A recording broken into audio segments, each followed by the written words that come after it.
On your left.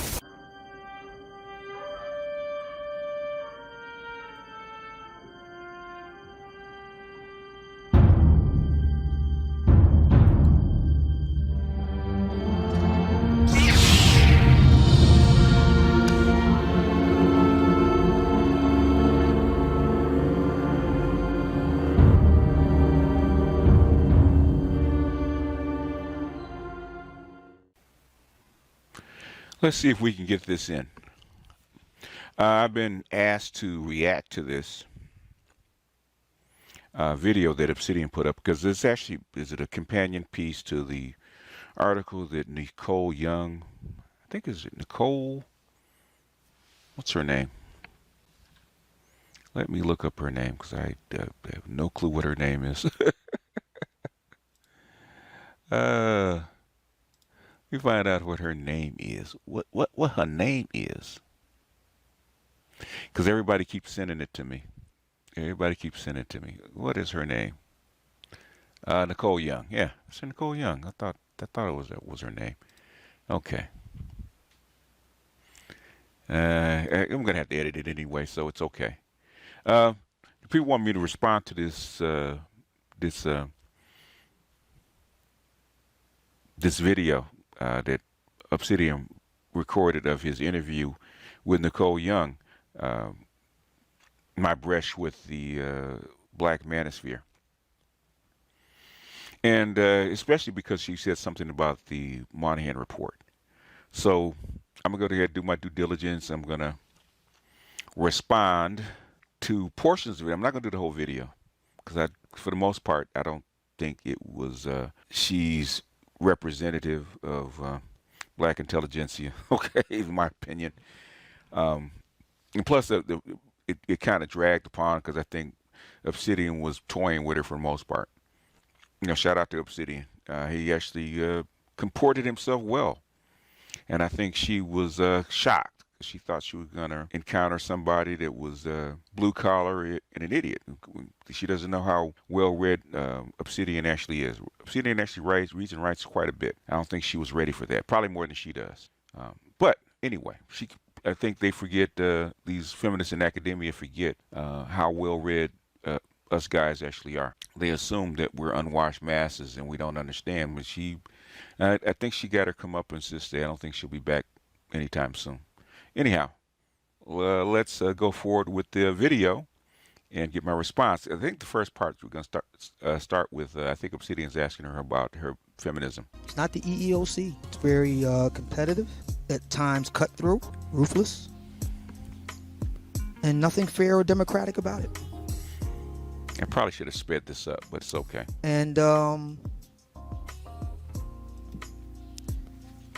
if you're going to succeed, you have to understand that and act accordingly. What do you say? I mean, you address the critics, Black feminist critics. You address them in the book a lot. Yeah, I was particularly interested in what you thought about that because I don't want to accuse you of being a black feminist, but well, I'll just ask you: are you a black feminist? Yes, I am. I don't feel like that's an accusation, so it's fine. I'm wondering why are you a black feminist? I believe that Black feminism, in particular Black queer feminism, provides like a more expansive place for all of us, not just Black women, I think Black men as well, for us to like view ourselves as myriad things, like one of my critiques, and this is not a critique just of you, I think this is a critique of the Black dating, what you call the Black love machine in general, I think is a really essentializing space, right? Like it makes a lot of assumptions about who most Black men are or most Black women are. And I think we're all individuals. That's bullshit, okay? That's bullshit. We're not all individuals. Otherwise, she wouldn't have a stance on what Black men say or what goes on in this space, because we're all individuals. But she has a worldview and a critique that fits everybody has boxes, and she's no different. She's bullshitting. That think that everybody's individual and should be evaluated individually is bullshit, because she's not doing that for us. Otherwise, she'd have come in well more prepared for the Black Manosphere. Anyhow. And we're all people, and we all function differently. Bullshit. And so, Bullshit. for me, I think Black feminism provides a lens, a view, a framework to be able to see each of us more expansively. That's bullshit. That's my view of Black feminism. So, yeah. So are you a lesbian, or what? You said Black. No, I'm not. Okay. But my thing is, when we start talking about, being more expansive, I have no problem with that. The problem I have with the, I guess you could say, more activist wing of Black queer folk is simply this. If you feel that you're not being included, or that, fill in the blank ain't being included, the job is on you to make that space. That's true. True. So if there's no, for example, dating and mating books for Black lesbians, whose fault is that? See how quiet she there's gets? a lot of people at fault there, but yeah. It's Black lesbians' fault. Yeah, it's true. Okay. She don't want to take that. I look as a straight Black man telling what Black women that they want to date other Black women, how to date Black women. Facts. Seriously. Facts. I hear you. Yeah. But see, what a lot of Black activist queer people do is they want to tell people like me, you need to be writing about this. Why? Yeah, that's true. I don't think you should. I was just curious as to. But that happens a lot, and you've seen it. Mm-hmm. Yeah, She was curious of why you And don't. nobody says what I'm saying to them. Everybody just kind of does what you're doing right now, the open nod. Mm-hmm. I think in part because and you published your own piece, like, etc. Like, I don't know if there would have been publishers who would have picked up a Black queer dating book 5 years ago or 2 years ago. Yeah, I agree with him. OBS. OBS. Bullshit. The billion. Well, I think that you just having done a little bit of experience and this is not in the dating space at all. This is like the children's literature space. Publishing is ruthless and not interested in Black stories, truly. And Publish your own stories. The academic press is not. Publish your own stories. This is true, and there might be. I don't know if you may have a better sense than I do, but there may be Black queer dating books that are self-published. There might be. They are. How come you don't know about them? So that's the solution. Self-publishing. Do it yourself. Yeah. Yeah. And a lot of people are. I mean, other folks, like and again, this is my experience in the children's literature space. A lot of Black writers are doing self-published work that eventually sometimes is getting picked up by big publishers, but they start off they're like, I just want to get this out. I want Black kids to have this in their hands. I'm gonna make it. So you address a lot of the feminist critique in your book. But what do you say to those who are critiquing your definitions of Black womanhood, the kind of tropes that you pull forward of? So like you don't call them the welfare queen. What do you call them? You used to call them the woke queen or something like that in the book. I call it the victim queen. The victim queen, which is very similar to the welfare queen as a trope, right? And so how is it similar to the welfare queen? Exactly. How is it? Say it again. How is it similar to the welfare queen? There's a lot of the elements of, I can go to your definitions now, but a lot of the elements of the victim queen that sound similar to like what in the Moynihan report is referred to as the welfare queen. Like there are a lot of, let me read here. He never said it. She never quoted it. There is no description of a welfare queen in exactly Daniel Patrick Moynihan's report, The Negro Family, A Case for National Action. There is definitely a characterization of a welfare queen there, even if he doesn't necessarily use the phrase welfare queen. He definitely is talking about a trope of a Black woman who's emasculating who is reliant on public aid in order to blah blah blah. He Like that, never. the It is trope not of the there. welfare queen is It's not originated there. in that It's report. not there. It's Do you not there in the disagree? report. I do. Okay. So do you feel like that's you said the late great. So this is do you believe that that's a seminal text to your work, to the Manosphere's work? No. No. Okay. Although Sure. I have a lot of respect for the late senator. He was no racist or, he didn't have an axe to grind against black people, black women, No, he whatever. He was sincerely trying to help a situation that he saw on the horizon, and he's been borne out more than 50 years after its publication. Yes, he has, because it's only gotten worse. Even Moynihan said he was shocked that the situation that he saw back in the 60s got worse. I think the out of wedlock birth rate was less than 25% when he looked at it. And most black people, even if they weren't together, had been married. I think like over 80%. And since then, we've gone to 80%, almost 90% marriage rates, all the way down to the 30s for men and the 20s for women. To say that it hasn't gotten worse would be ridiculous. Even she should know that. And somewhat 20 years after his death? I think that the report has been often debunked over and over again on multiple fronts. I mean, even some of the data that you cite in the book has been used to debunk the Moynihan report. So the absent father trope, which also comes from that report, you debunked with that New York Times article from 2015, which is a great article. He didn't say anything about absent fathers, I don't think. What he was talking about was, are you familiar with Moynihan scissors?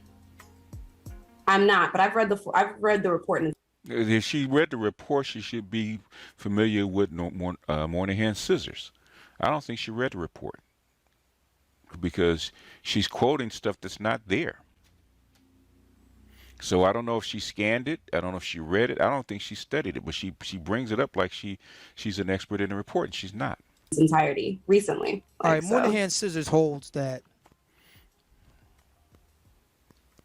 as black men get more jobs, black women's reliance on the state goes down. Okay? Black men get more jobs, black women's reliance on the state goes down. When black men get less jobs, black women's reliance on the state goes up. He shows this from the 40s through the 60s.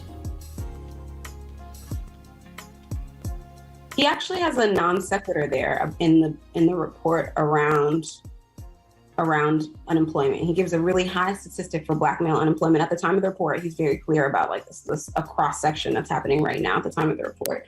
And his justification for that is the fact that, his follow up to that is the fact that black women are working, they're absent from the home, etc. This is what is leading to black male unemployment. Like that is the next section after he talks about the. That's bullshit. Okay, that's bullshit. He never said that. He never said that. He never said that. He blamed black male unemployment on the deterioration of the black family. He never said. He never ever said that black females or the deterioration of the black family was actually responsible for black male unemployment. Never said that. It never said that at all. Unemployment rate. The next section of the report, he talks about the fact that black women's absence from the home leads to this unemployment rate, rather than grappling with why the federal government is allowing its citizens, black men, to be unemployed at such high rates. He did. It just doesn't answer that question. He did address it. It literally no report can answer all questions. But he did address it. He called it discrimination, Jim Crow, and the mistreatment of 3 centuries of mistreatment to the black people and black family. He said discrimination was the number one factor of black male unemployment. He said undereducation of black males was the second cause of black male unemployment. He said that over and over again. You didn't read the goddamn report, or at least you read it with the lens to debunk it and not to understand it. Anyway, continuing. The point of the scissors was to note phenomenon going in the 40s. More black men working, fewer black women on relief. In the 60s, it's the exact opposite. More black men are working, but more black women are on relief. So why would that be? I think that there are probably lots of contributing factors to the fact that are not really addressed. Like, it doesn't talk about what has led to the unemployment rate. Like, He did talk about what led to the unemployment rate. He come out of the Department of Labor. He had the facts in front of him. He did talk about what led to the black unemployment rate. It doesn't talk about the lack of jobs. It doesn't talk about the fact that in order to fill the gap in black families, black women had to take on jobs. He did say that. Yeah, she did say that. You didn't read this report. You're lying. It also is an inaccurate representation of who is mostly represented on public assistance. Like, that report has been debunked many times in the past 60 years. By who? By multiple reports, including from the Department of Labor. Like, if you want to talk about like who is most represented in public assistance, right? Like, black women multiple years have not been the main benefactors of public assistance. Like, there are many Department of Labor reports. That's always been the case. That's never been in question, that the majority of people on public assistance were white. Okay? Majority of women on public assistance were white, just by sheer numbers. Okay? And black women didn't really get a lot of the public assistance until the 50s and the 60s. So basically, that was one of the reasons that they talked about welfare causing the destruction of the black family, because before that, black women could not get wholesale public assistance like they started getting in the 50s and 60s. That's the problem. But as a scholar from Penn that's talking about this, you didn't do your research, young lady. To debunk this text, this anthropological text. It's not even like an actual study with correlation, et cetera. It's an anthropological text that has been debunked by, again, some of the sources you include in your book. Like what? Okay. One of the sources that I use in my book is blackdemographics.com. Are you familiar with them? I am not. I saw it in your book, but I had never heard of them before your book. Yeah. So they cite pretty much the same thing right now. Black women are the largest group of people on relief. Okay. Percentage-wise. I would want to confirm that with the Department of Labor Statistics or the Department of Health and Human Services, whoever's facility. You should have done that already. Okay, you brought all this stuff up, and you bringing it as a question to the book. Should have done the research already. Shouldn't come in unprepared. But you didn't think that he was prepared. That's the problem. You thought you were dealing with an uneducated person just because he doesn't have a degree, and you got blindsided. Tana now, but I don't think that that's correct. Yeah, but you can't prove it. You don't sound like a scholar. I don't think that's correct. But you have. So you don't believe that the report posits any tropes about black women or black men? I didn't address the report at all in my book. Okay, but I'm talking about in this conversation. We're talking about it now. Because I mentioned the trope of the welfare queen, and you said he never says that. And then I talked about that. And neither did I. Yeah, how did it come up in this conversation? You did. You did. I did. I linked them, the welfare queen and the victim queen. I put them together. Yes. You put them together, and he's saying that they're not together.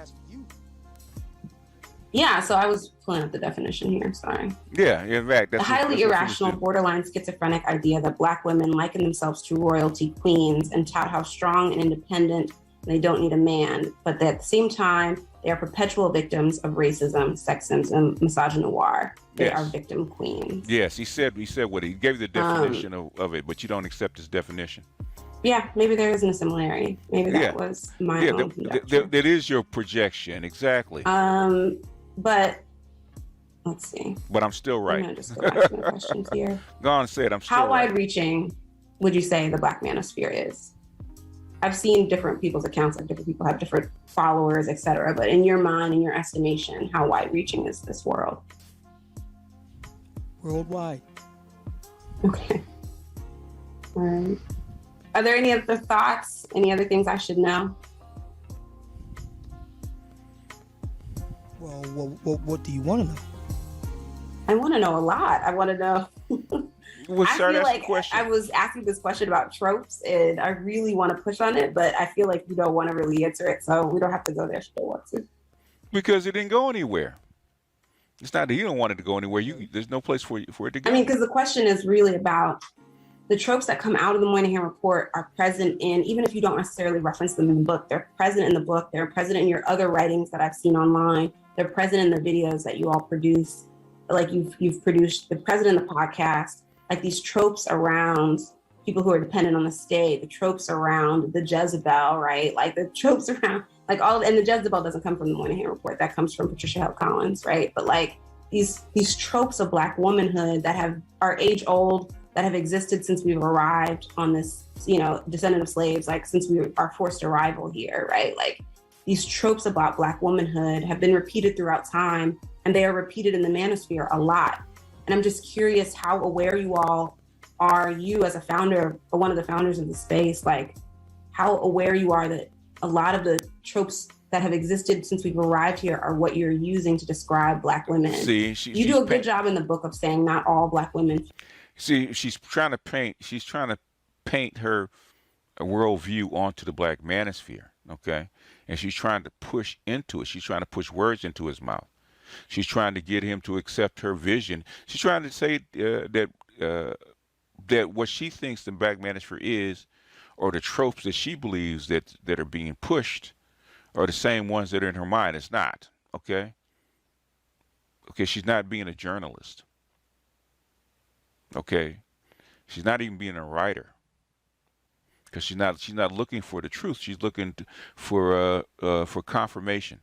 She's looking for confirmation bias. Fit into this description that you have, but still in the videos and the podcasts and the writings, there's a lot of use of these tropes, and I'm curious, just your level of awareness, The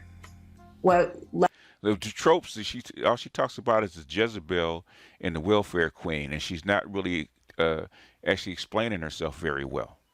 Like, a lot of women, especially a lot of academic feminists, think that everybody's been trained the exact same way in the exact same class, and if she talks about tropes and she mentions a couple of buzzwords, we're supposed to understand what she means.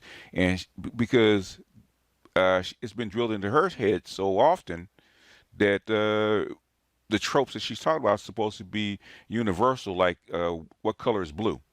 And it's not. It's not universal. And she's not explaining herself very well, which is why she's stumbling over her words, because he flipped it back on her. What the hell are you talking about? And she can't explain it. Anyway, continuing. level of connection to these kind of historical tropes of Black women. Very. I'm sorry, I didn't hear you. I'm very aware of them. Okay. And is it troubling at all that you're using these tropes that have been used to harm Black women throughout time? I'm not using tropes at all. Okay. There you What go. are you using then? Well, you read my book. I mean, if you read my book, you know I'm using real-time situations. I'm not making this up. Are you concerned at all that you're furthering these tropes? How about that?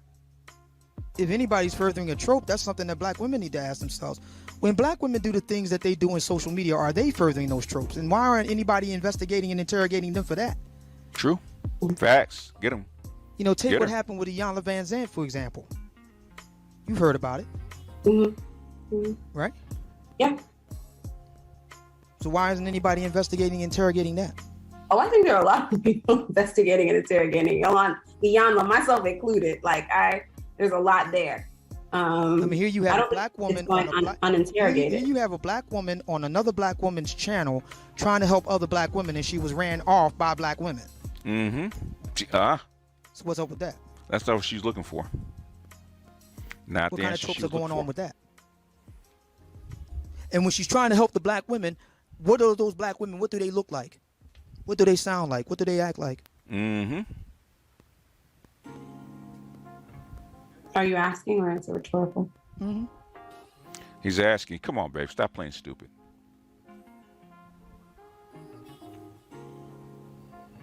Dead air. See, she's not prepared for this. She's not prepared to be on the defensive. I mean, You're asking put what on it your sounds like?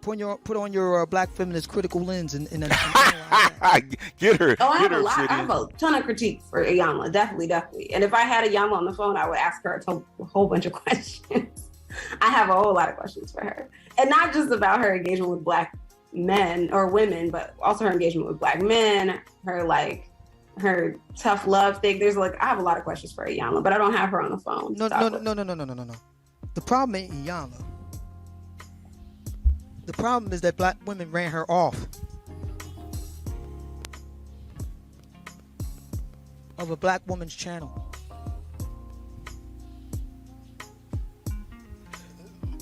And why do you think that is? Why do You know think what? that is? You know why it is. Come on. You're the black woman. You tell me. Exactly. I don't know anyone who ran her off, so I don't want to watch Iyanla because I don't want to watch her yelling at people for an hour. That's why you ran my her own off. personal thing, but I don't know why anyone else doesn't want to watch Iyanla. I can't speak for all black women. You think that's what she does? I do. I do, yes. You don't watch a lot of Iyanla then. I've watched quite a bit, actually. My mom's one of her favorite shows. What usually happens with Iyanla is that she gets yelled at first.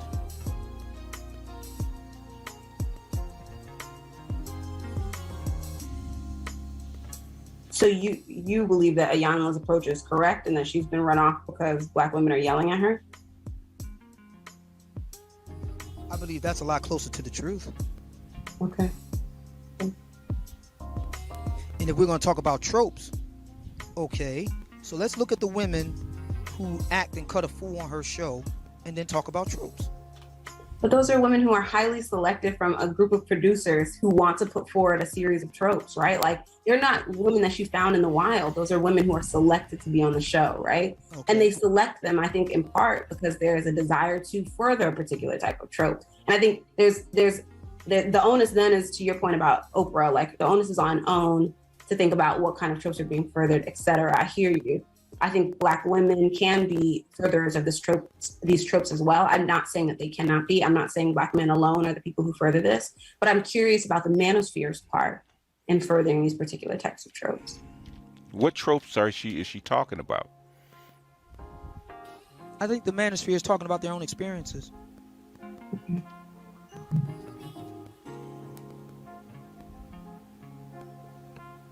How would you say, and you address some of this in the book as well, you don't say, you say emphatically in the book, I don't hate black women.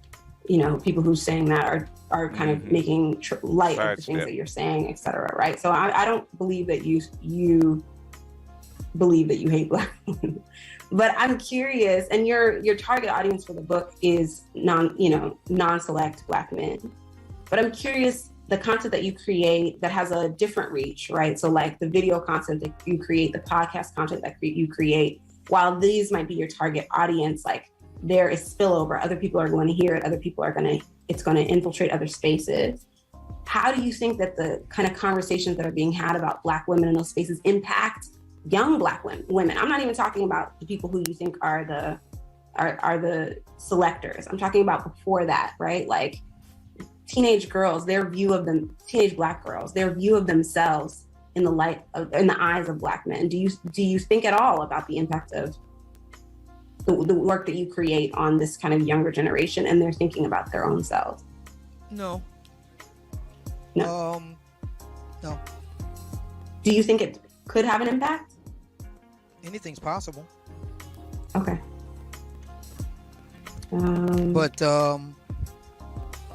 But no. I make content for adults. Yeah, I agree. But we know kids watch adult content. Like, we know this. Like, especially on YouTube, right? That's a function of parents. Yeah. Okay. Yeah, I agree. Or the lack thereof. How the kids going to find it? You had to dig and find it. And you're an adult. You're an academic. So how are kids going to find this kind of content? Now, this is not a nanny state. And YouTube has made a very good push to actually borrow our content from being around children. And plus half of us are already shadow banned. So a child finding this kind of content easily, it's not going to happen, especially if they have involved parents. That's the dysfunction of parents, Got it. particularly moms, since that's the default setting of foreign family formation in contemporary Black America, is it not? Wow. All right. So Well, if you're a I mom want and to be mindful of your teenage daughter is listening to me, my question becomes, why is a minor, male or female, listening to adult content? I mean, kids are on YouTube. They just are. And where is the parent?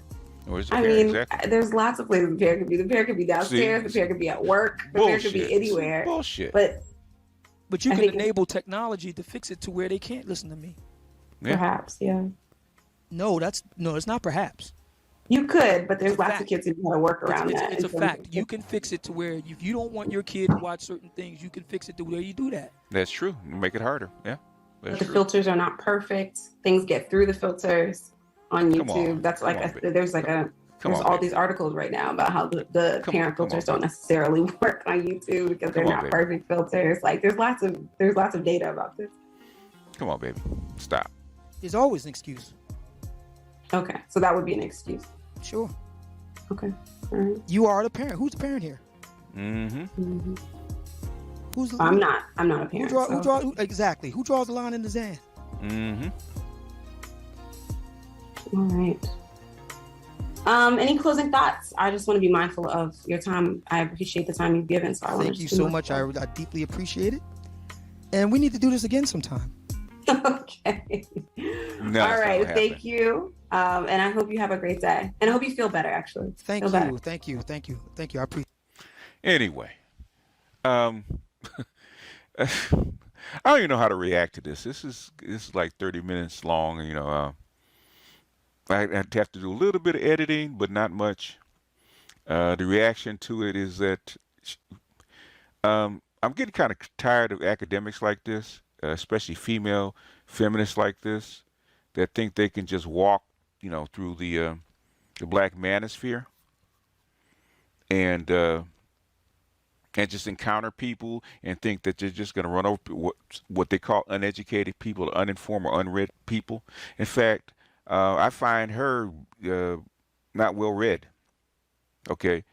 And what the problem is, they read each other all the time, right? You know, which that's fine. You know, academics should read each other, right? But they read each other too much. They quote each other too much, and they don't get outside their own little bubble. Like, it's very easy to research as an academic the Moynihan report and the books that are around it. He lists the books. He actually quotes the books. She never talks about Fraser's book, the Negro Family in the United States, which the paper was actually done by.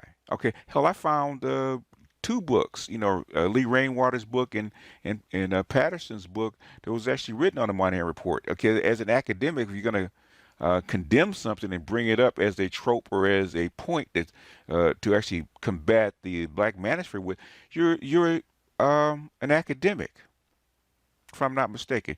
Probably got a master's. Okay, you should be well read, and you're not. You're not prepared for this. Okay. He asked you what kind of tropes there are. The only thing you can come up with the Jezebel, which you didn't describe, and the welfare queen, which Obsidian nor Moynihan actually talked about. Okay, that was actually in 1974, like damn near 10 years after the Moynihan report. Okay, Moynihan's scissors was about the divergence of male jobs to welfare. Okay, which every other group actually adhered to except the black ones. And the black ones, like Obsidian said, had adhered to it. Okay, but you want him to answer your questions.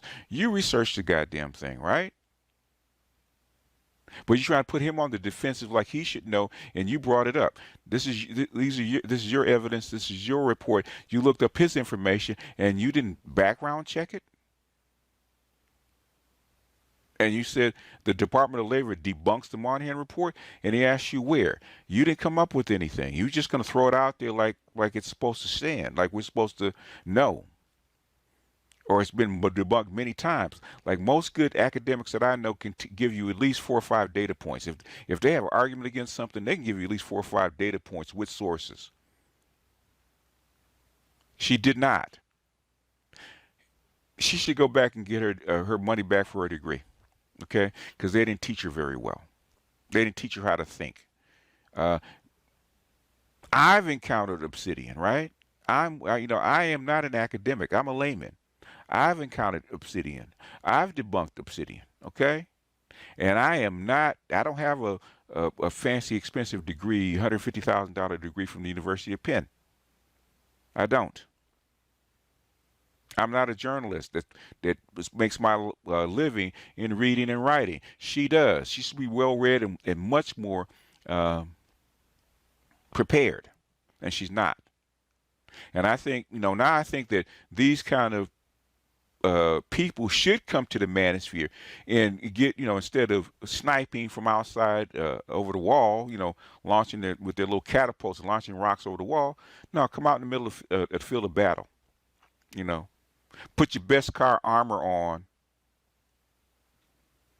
and get your vibro knives and your weapons and have at it. Get in with the Mandalorians, because Black Manosphere is nothing but Mandalorians. Okay, we got it. All we have is the few weapons that we have in our armor. Okay, and we're constantly in the field of battle.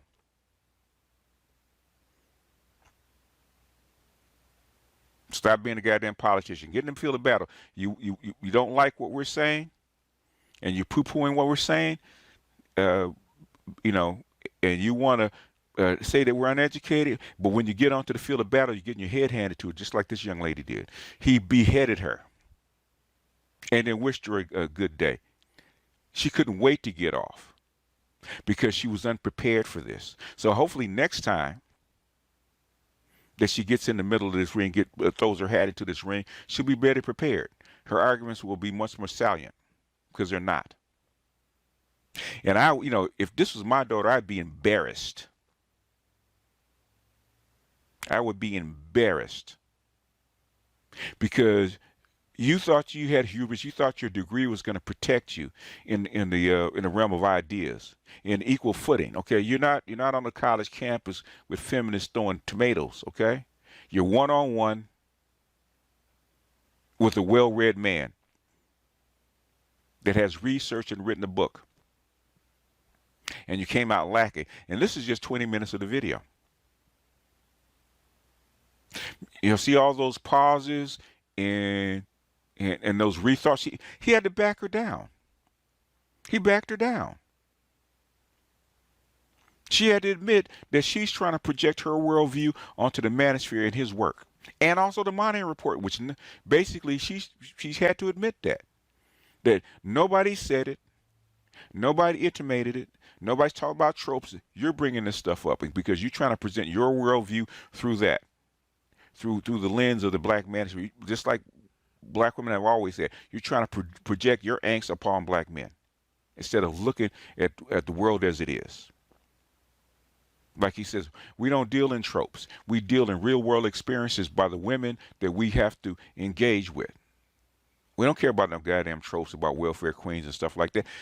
Hell, some of them welfare queens were our mamas and our girlfriends, okay, and our aunties, okay?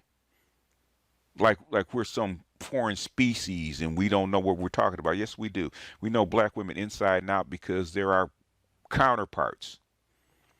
It's like working in a goddamn factory for 40 years and you don't know your coworkers. Come on. In other words, basically, young lady, you need to go back to Penn and you need some remedial work, right, on how to study and how to read and how to read critically, because you're not doing a very good job of it. And I'm embarrassed that they wouldn't publish you. Anywho, I got other shit to do, and I just wanted to share this with you because people asked me about this, and I said I was actually going to do a video on it. They want me to do a live stream on it. I don't want to do a whole live stream on this shit because basically, for the black manosphere, this kind of stuff is beneath us. Even though we need to engage with it, but unprepared people like this, unread people like this, coming in and throwing around buzzwords, and you're gonna throw around fancy words like we're supposed to back down and go, ooh, a trope. What is that? Describe it to us. We never heard of it. We never encountered a trope.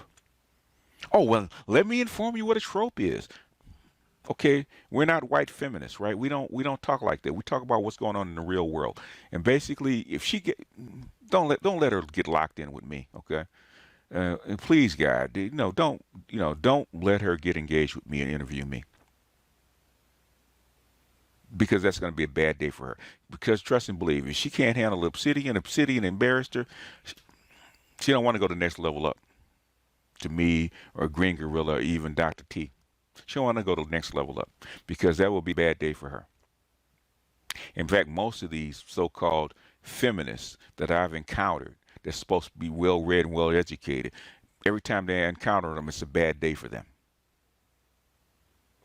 Them trying to come, the academics trying to come down to the manosphere and engage us, it's always a bad day for them because you underestimate your opponents. Because you think your degree is going to protect you in the field of ideas, and they find out very quickly that it doesn't.